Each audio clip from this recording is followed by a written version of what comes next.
안녕하세요. 초등교사 조윤주입니다. 혹시 스마트 기기를 사용하면서 스마트 기기를 얼마나 사용했는지 확인하는 화면을 보신 적 있으신가요? 제가 간단한 퀴즈를 내보겠습니다. 이 화면을 보고 퀴즈를 풀어주세요. 지난주 대비 하루 평균 사용 시간이 19% 늘었다. 정답은 O입니다. 2번 문제입니다. 일주일 동안 스마트 기기를 이용한 평균 시간은 얼마일까요? 정답은 5시간 32분이죠.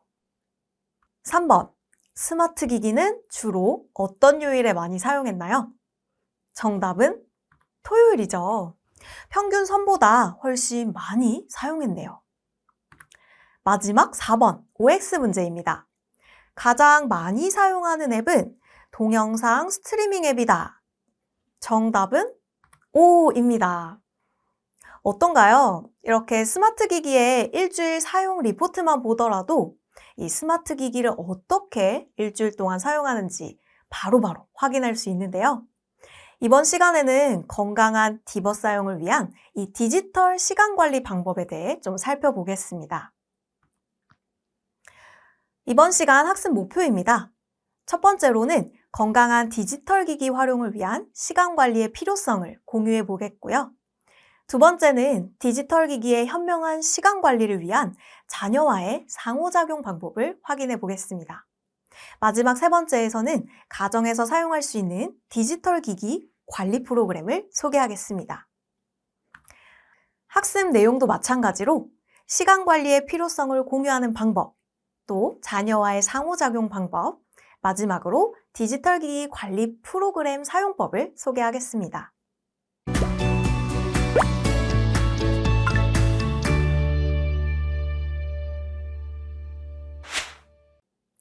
첫 번째로 살펴볼 내용은 건강한 디지털 기기 활용을 위한 이 시간 관리의 필요성을 공유하는 방법입니다. 디지털 기기를 자녀가 건강하게 사용하기 위해서는 자녀 스스로 디지털 기기를 건강하게 사용해야겠다. 이런 의지가 있어야 됩니다. 이 부모님의 억압적인 시간 관리는 오히려 부작용만 불러일으킬 수 있죠. 우선 자녀와 함께 이 디지털 기기의 과도한 사용으로 인한 위험성을 살펴봐야 합니다. 관련된 책을 함께 읽거나 온라인에 있는 영상을 시청하거나 뉴스를 읽으면서 자녀 스스로 깨달음을 얻는 과정이 필요하죠. 또 디지털 기기를 과도하게 사용하면 특히 이 뇌 발달에 불균형이 일어나는데요. 스마트폰에 중독된 아동의 경우 전두엽과 오른쪽 측두엽의 앞쪽 기능이 떨어지게 됩니다. 또 좌뇌와 후두엽 부분만 활성화가 되는데요. 이 후두엽은 시각적 자극을 받아들이고 처리하는 곳입니다. 이 스마트폰에 중독되게 되면 시각적 자극 기능만 활성화되고 다른 기능은 활성화되지 않게 되는 거죠. 이러한 내용을 자녀가 알고 스스로 심각성을 깨달아야 합니다. 다음은 디지털 범죄에 관련된 내용인데요. 디지털 기기를 많이 사용하다 보면 디지털 범죄에 노출된 가능성이 더욱 커지죠. 디지털 폭력의 위험성, 10대의 디지털 범죄 노출과 관련해서 자녀와 관련 뉴스를 시청하고 서로 이야기를 나누어 보는 것이 필요합니다. 다음은 과도한 디지털 기기 사용으로 생기는 신체적인 증상과 질환에 관련해서도 자녀에게 정보를 알려줘야 합니다. 안 좋은 자세로 디지털 기기를 과하게 사용하다 보면 안구건조증이나 거북목 증후군에 걸릴 수도 있고요. 또는 목 디스크에 걸릴 수도 있습니다. 따라서 적절한 시간 관리가 필요하다는 필요성을 이렇게 알려주는 거죠. 과도한 디지털 기기 사용이 불러일으키는 위험성을 살펴본 뒤에는 디지털 기기 사용 습관에 대해 함께 성찰해보는 시간이 필요합니다. 자녀의 스마트폰이나 디지털 기기 사용 현황을 확인하면서 일주일 동안 디지털 기기를 얼마나 사용했는지 확인해 봅니다. 또 가장 많이 사용하는 앱은 무엇인지, 얼마나 사용하는지 확인하고 앞으로 사용 시간을 조절할 필요가 있다. 이런 것들을 자녀가 스스로 깨닫게 해야 합니다. 디지털 기기 사용 현황은 제조사마다 모두 무료로 제공하고 있기에 지금 바로 확인을 해보시는 게 좋겠습니다. 그 후에는 디지털 기기 사용에 관련해서 이 전반적인 내용을 같이 성찰해 보는 게 좋습니다. 가정에서 자녀들이 디지털 기기를 사용할 때 이 장점과 단점을 스스로 찾고 가족들과 이야기를 나눠보는 거죠. 가족회의 시간을 만들어서 가족이 모두 함께 이 부분에 대해 논의해보는 시간이 꼭 필요합니다.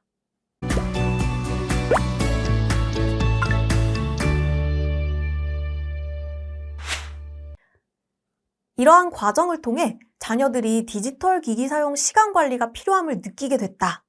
그러면 이제부터는 자녀와의 상호작용을 통해 디지털 기기 사용 시간을 적절히 조절해야 합니다.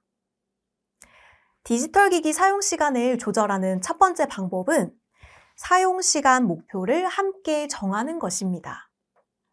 가족이 모두 함께 디지털 기기를 사용하는 요일, 사용 시간에 대해서 목표를 설정합니다.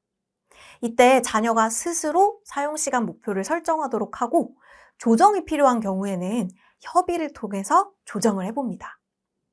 그리고 목표를 세우고 실천하는 과정에서 자녀가 노력하는 모습을 보인다면 그 노력 자체에 의미를 두고 칭찬해 주는 것이 꼭 필요합니다.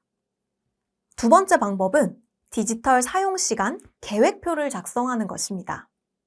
단순히 목표를 설정하는 것에서 더 나아가서 실질적으로 언제, 얼마 동안 디지털 기기를 사용할지 계획표를 쓰고 거실 냉장고나 문 앞에 붙여두도록 합니다. 이때 부모님도 함께 계획표를 작성하고 함께 실천하는 모습을 보여주셔야 합니다. 계획표에 있는 내용을 지켰을 때는 성공했다라는 표시를 해놓고요. 이 성공 표시가 어느 정도 모이면 함께 외식을 하거나 여행을 가는 것도 좋겠죠. 세 번째 방법은 집안의 특정 공간을 디지털 프리존으로 만드는 것입니다. 거실 또는 소파 위를 디지털 기기 없이 생활하는 구역으로 지정하고 이 구역에서만큼은 디지털 기기 없이 서로 대화하고 놀이하는 시간을 가져봅니다. 큰 공간이 아니더라도 특정 영역에서만큼은 아날로그의 삶을 살아보는 그런 기회를 가져보는 거죠. 네 번째 방법은 가족과 함께하는 취미 시간 늘리기입니다. 토요일은 독서, 글쓰기, 일요일은 자전거 타기, 달리기 이런 시간들을 같이 갖는다면 디지털 기기에서 좀 자연스럽게 멀리 벗어날 수 있습니다. 가족들과 함께하는 추억의 시간이 디지털 기기를 활용하는 시간보다 훨씬 소중하고 기억에도 오래 남을 것입니다. 마지막 다섯 번째 방법은 바로 휴식 시간 정하기입니다. 디지털 기기를 1시간 정도 사용했다면 꼭 10분 정도는 휴식을 취하도록 해주세요. 10분 동안에는 명상을 하거나 크게 숨을 쉬거나 산책을 해도 좋습니다. 또는 짧은 보드게임을 하거나 대화를 하는 등 서로 소통하는 시간을 갖는 것도 좋죠. 핵심은 디지털 기기 사용 후에 완전히 디지털 기기에서 벗어난 휴식 시간이 필요하다는 겁니다.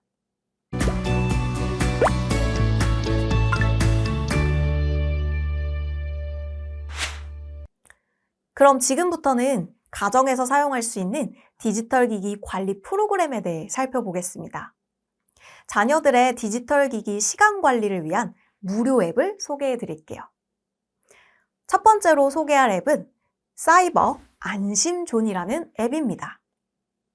사이버 안심존은 청소년 유해 정보를 차단하고 자녀의 올바른 스마트폰 사용 습관을 형성하는 데 도움을 주는 앱입니다. 원스토어에서 다운받을 수 있고요. 부모용과 자녀용으로 나뉘어져 있습니다. 부모님께서 앱에 자녀를 등록해 두시면 자녀의 스마트폰 사용 시간을 설정해 놓을 수 있습니다. 자녀의 스마트폰 사용 가능 자녀 시간도 실시간으로 확인할 수 있습니다. 또 스마트폰 좀비를 뜻하는 이 스몬비 관리도 가능한데요. 자녀가 길을 걸을 때 스마트폰을 계속 보면서 걸으면 교통사고 위험성이 커지겠죠. 그래서 이동이 감지되면 화면을 잠그고 이동에만 집중하도록 하는 그런 기능입니다. 또 몸캠 방지 설정도 가능한데요. 여러 어플에서 카메라가 활성되어 있는지 확인하고 그 기능을 켜고 끌 수 있는 설정입니다. 이 외에 자녀 위치도 바로바로 파악할 수 있습니다. 사이버 안심존 부모 버전에서는 이렇게 자녀의 스마트폰 사용 시간을 보고서 형태로 확인할 수 있는데요. 요일별로 정해진 시간 내에서 몇 시간을 사용했는지 파악할 수 있고요. 또 자녀와 비슷한 또래 학생들의 평균 사용 시간과 자녀의 사용 시간을 비교해서 보여주기도 합니다.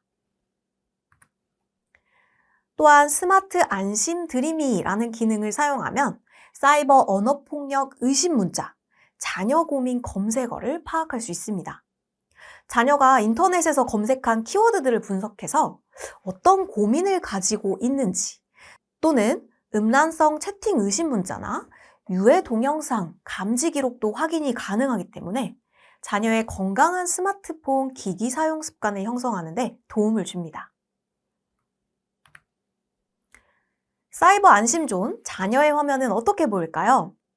이렇게 나의 이용 현황을 실시간으로 파악할 수 있고 사용 시간이 좀 모자르다면 부모님께 추가 시간 조르기를 요청할 수도 있어요. 또 앱에서 제공되는 1시간 이용권을 사용해서 추가 시간을 확보할 수도 있죠. 아직 스스로 디지털 기기의 시간 관리가 어려운 자녀들이라면 이러한 앱의 도움을 받아 현명하게 디지털 기기의 시간을 관리할 수 있습니다.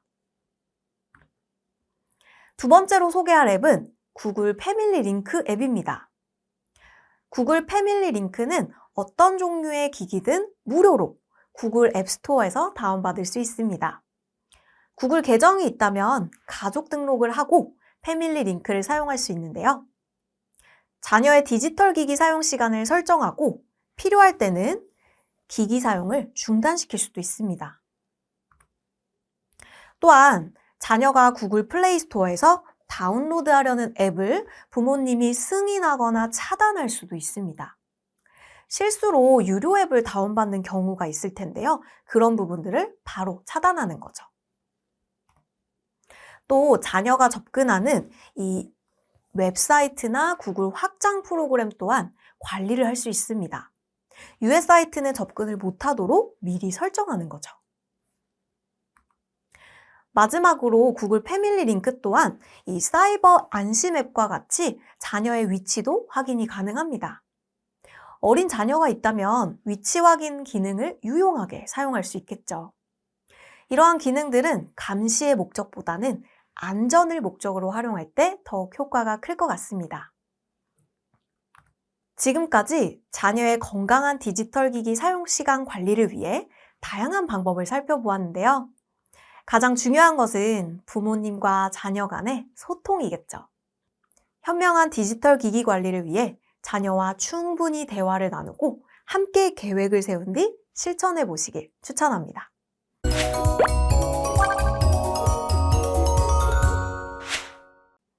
그럼 마지막으로 학습 정리를 해보겠습니다. 첫 번째로는 자녀와 함께 디지털 기기의 시간 관리 필요성을 공유해야 합니다. 신체적 질환이나 디지털 범죄 노출, 뇌 발달 불균형 등의 이야기를 함께 확인하며 필요성을 자녀가 느끼게 해주어야 합니다. 두 번째는 자녀와의 상호작용 방법입니다. 자녀 스스로 사용 시간 조절이 필요하다는 걸 느꼈으면 가족회의를 통해 함께 디지털 관리 시간을 계획표로 세워봐야 합니다. 그리고 계획표를 세운 뒤에는 가족 모두 함께 지키고 지킨 내용을 표시하는 게 좋겠죠? 또한 디지털 프리존을 만들거나 가족과 함께하는 취미 시간을 늘려보는 것도 좋습니다. 마지막으로 가정에서 사용할 수 있는 디지털 기기 관리 프로그램을 살펴보았는데요. 사이버 안심존은 안드로이드 스마트 기기에서 사용이 가능하고요. 사이버 안심존에서는 부모님이 자녀의 스마트폰 사용 시간을 미리 설정해 놓을 수도 있고요.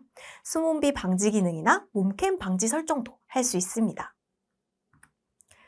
구글 패밀리 링크는 모든 종류의 기기에서 사용이 가능하고요. 자녀가 다운로드하는 앱을 승인하거나 차단할 수 있고, 또 자녀가 방문하는 웹사이트나 구글 확장 프로그램도 관리가 가능합니다. 지금까지 가정에서 활용할 수 있는 디지털 기기 관리 프로그램까지 살펴보았는데요. 오늘 연수는 여기서 마무리하도록 하겠습니다. 감사합니다.